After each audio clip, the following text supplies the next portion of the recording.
Hello everybody. तो आज काफ़ी दिनों बाद हम दोबारा मिल रहे हैं। एक वीडियो आजकल बहुत वायरल हुई है, नवजोत सिंह सिद्धू जो हमारे फॉर्मर क्रिकेटर हैं इंडिया के। उन्होंने एक स्टेटमेंट दे दी कपिल शर्मा शो में। इवन एक प्रेस कॉन्फ्रेंस भी उन्होंने की थी। उसमें उन्होंने एक जो स्टेटमेंट दी थी उसमें उन्होंने कहा था कि जो मेरी वाइफ का कैंसर है वो नीम की पत्तियाँ, नींबू पानी, फास्टिंग, इन जैसी चीज़ों से क्योर हो गया। हालांकि उनकी स्टेटमेंट में उन्होंने जो भी बताया वो थोड़ा सा गलत हो गया। एक्चुअली उनको ये बताना चाहिए था कि पोस्ट सर्जरी, पोस्ट कीमो जो हमने ट्रीटमेंट ली अपनी वाइफ के लिए, उससे जो है उनका कैंसर बिल्कुल क्योर हो गया। बट अभी रिसेंट उनकी एक और क्लिप आई है, प्रेस कॉन्फ्रेंस की। उन्होंने क्या क्लैरिफाई किया है कि नवजोत सिंह सिद्धू क्लैरिफाइज दैट, आपको यहाँ पे स्क्रीन में दिखेगा, that his wife stage 4 cancer recovery involved conventional treatments like surgery and chemotherapy, along with a strict diet plan implemented in consultation with doctors. While Sidhu attributed the diet to aiding her recovery, oncologists emphasized that established medical treatment were irresponsible, cautioning against relying on unproven remedies. ठीक है, तो अब उन्होंने क्या statement दी थी, जो उन्होंने Kapil Sharma show में भी दी थी, एक प्रेस कॉन्फ्रेंस में भी दी थी, वो मैं आपको स्क्रीन पे दिखाता हूँ। द डाइट चार्ट जो उन्होंने बताया था, हमने जो फॉलो की थी डाइट चार्ट, उसमें 11 वाटर था, टर्मरिक था, apple cider vinegar, walnuts, juice made from beetroot, carrot and amla among other items. She also consume neem leaves but sugar, dairy products and wheat were remove from her diet. और Sidhu had also mention that his wife has given water with the pH level of 7। ठीक है, और क्या कहा था सिद्धू जी ने, एक actually जो इनकी वाइफ थी वो भी खुद जॉब करते हैं, पटियाला कॉलेज है मेडिकल कॉलेज में, वो शायद गायनिकोलॉजिस्ट है। तो उन्होंने कहा कि हमने 40% जो ट्रीटमेंट लिया वो गवर्नमेंट वाले हॉस्पिटल में लिया, तो मतलब इन्होंने इतना पैसा नहीं खर्चा। गवर्नमेंट हॉस्पिटल में इन्होंने मैक्सिमम ट्रीटमेंट लिया अपनी वाइफ का, क्योंकि वो सेम ही कॉलेज में पोस्टेड थी। दूसरा इन्होंने एक और बताया है कि after this chemo and all, उन्होंने क्या किया, एक साइंटिस्ट इन्होंने बताया, नोबेल प्राइज़ विनर है, जापानीज शायद है, योशिनोरी ओहोसोमी। उन्होंने मैकेनिज्म ऑटोफाजी एंड पे रिसर्च की, वहाँ से कोई जापान से डाइट प्लान मंगाया, कोई इंडियन आयुर्वेद में जो पॉपुलर है उनसे डाइट प्लान बनाया और वो फॉलो किया।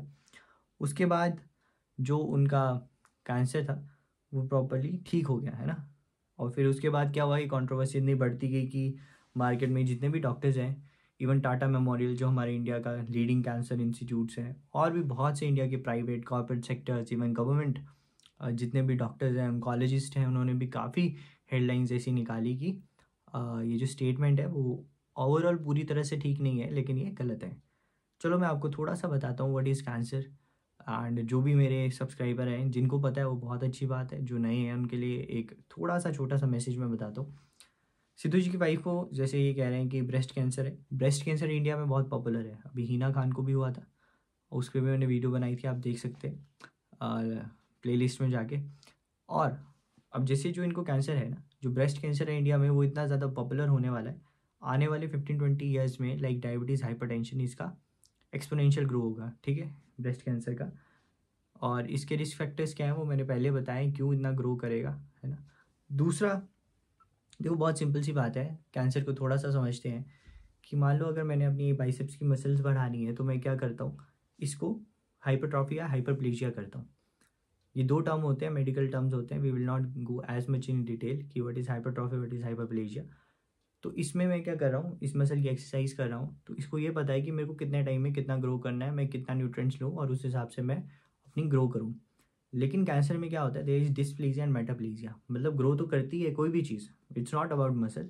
कैंसर किसी भी चीज़ का हो सकता है, किसी भी सेल का हो सकता है, टिश्यू का हो सकता है। मान लो कोई आँख का सेल है, उसको ग्रो करने का तो पता है, लेकिन उसको ये नहीं पता कब रुकना है, कितना ग्रो करना है ना। दिस इज़ अनप्रोग्राम्ड की प्रोलिफरेशन हो जाती है इस तरह की, तो उसको हम एक तरह से ट्यूमर बोल देते हैं। और फिर उसके बाद उसी को, उसकी अलग अलग टाइप की इन्वेजन्स होगी, तो उससे हमारा कैंसर का एक टर्म निकल के आया, दिस इज़ कैंसर। ओके, अब कैंसर जो भी है, अब उसमें ये है, जैसे मैंने बोला breast cancer is very much popular. So breast cancers में अब जो सिद्धू जी की वाइफ को बोला है, इन्होंने स्टेज 3 था, जो इनके ऑन्को सर्जन थे, उन्होंने कहा इनका जब डिटेक्ट हुआ that is it is stage 3, उसके बाद ये स्टेज 4 तक पहुंच गया जब तक हम कीमो हार्मोनल।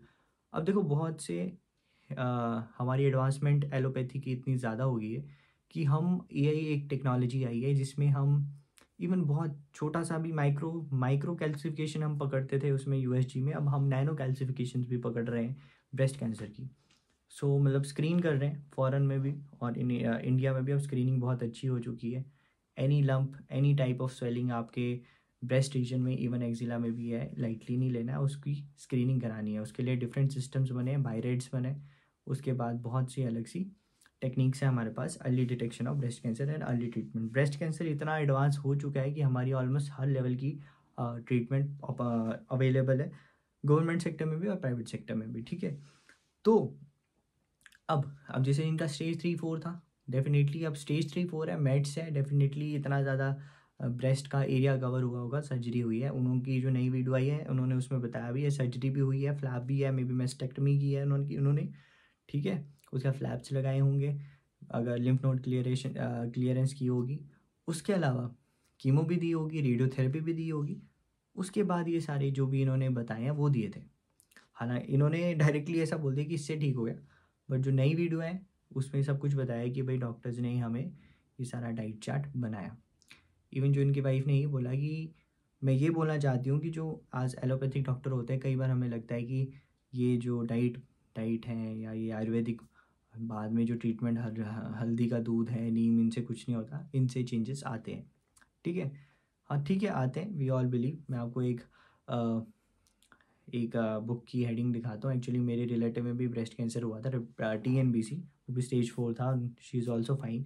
तो ऐसा तो है नहीं कि मतलब नो चांस। एक वीडियो में उन्होंने बोला, सिद्धू जी ने कहा कि उन्होंने कहा कि no chance of recovery, there is 3% of chance. अगली वीडियो में उन्होंने कहा तो 3% भी बहुत होता है, मतलब जिसने बचना होता है, अच्छी ट्रीटमेंट हो, सारा डाइट वाइट फॉलो हो, अच्छे से बच जाता है। ठीक है, और मिरेकल तो होते रहते हैं। तो हाँ, मैं आपको ये कटिंग जो दिखा रहा हूँ इसमें ऐसा है कि मैंने भी काफ़ी पढ़ा था इसके बारे में कि हाँ, जो रिकरेंस होता है TNBC, है ना, जो basal type of breast cancer होता है उसमें Ki-67 हाई होता है, प्रोलिफरेशन इंडेक्स। तो उसमें हम कैसे जो रिकरेंस है उसको रोक सकते हैं, तो वो डाइट अलग अलग होती है, लाइक ब्रोकली, है ना, जो सिद्धू जी ने डाइट बनाई वो तो हीलिंग एंड एंटीऑक्सीडेंट टाइप की होगी। उसका फ़ायदा अगर आप मतलब किसी टाइप ऑफ कैंसर, किसी टाइप ऑफ बीमारी को रोकना चाहते हैं, तो जितनी सारी चीज़ें हैं डैट इज़ एंटीऑक्सीडेंट ना, जो भी उन्होंने बताया, नीम अच्छा है, आंवला अच्छा है, हल्दी वाला दूध बहुत अच्छा होता है हीलिंग के लिए, तो वो तो सारे अच्छे हैं ही हैं। लेकिन डायरेक्टली ये बोल देना कि इससे कैंसर ठीक हो जाएगा, तो इसमें जो नॉर्मल ऑर्डिनरी पर्सन है वो बहुत ज़्यादा इस चीज़ को मान जाते हैं ना। कोई स्टार्स अगर बोल दे in front of all like television कि भाई कुछ नहीं है, एलोपैथी में कुछ नहीं होता, वहाँ मत जाओ, और आयुर्वेदिक का यही खाओ बस बिल्कुल ठीक हो जाता है, तो ऐसा नहीं होता है ना। लाइक डायबिटीज़ में भी ऐसे है, आई नो पेशेंट्स, CKD के पेशेंट्स हैं, वो आयुर्वेदिक की दवाइयाँ खा रहे हैं, बोल रहे हैं हमारी किडनियाँ ठीक हो जाएंगी। नहीं, वो प्रोग्रेस होगी, रीनल ट्रांसप्लांट तक पहुंच जाओगे आप, डायलिसिस, और उसके बाद फिर किडनी विडनी खराब, काम ख़त्म, है ना। तो डायलिसिस तक तो पहुंच ही जाते हैं वो लोग जो ऐसे आयुर्वेदिक पे मान जाते हैं ना, शुगर की दवाइयों पे। तो डेफिनेटली है, ब्रेस्ट कैंसर से बचें, एनी टाइप ऑफ कैंसर है, स्क्रीनिंग बहुत ज़रूरी है। सरकारी सेटअप में ऐसे भी कीमो के इतनी लंबी लाइनें लगी होती किसको किस टाइम पे देनी है। तो अर्ली डिटेक्शन बहुत इंपॉर्टेंट होती है, अर्ली स्क्रीनिंग बहुत इंपॉर्टेंट होती है। तो कैंसर को लाइटली नहीं लेना, बहुत डेडली डिजीज़ है, मैं आप सबको यही बोल रहा हूँ। ठीक है, दूसरा, जितने भी डॉक्टर्स हैं जो एकदम से, हाँ, इससे हम ये जान सकते हैं कि हम किसी भी टाइप ऑफ लाइक पैथी को ना, लाइक एलोपैथी, आयुर्वेदा, होम्योपैथी, किसी की बुराई नहीं कर सकते। वी नो डैट एलोपैथी इस टाइम पे बहुत एडवांसमेंट कर चुकी है और सबसे ऊपर है, टॉप पे है ना। लेकिन हम बिल्कुल ये भी नहीं बोल सकते ना आयुर्वेदिक कुछ नहीं करती, ठीक है। बट जो ये नीचे वाले भी हैं इनको भी हमको रिस्पेक्ट देनी पड़ेगी कि एलोपैथी इज़ एट पार, है ना। बट उसके अलावा जो जो हमारी टाइप की ऑफ मेडिसिन है, या जो हम क्या कर सकते हैं एज अ पैलिएटिव और any type of we can help.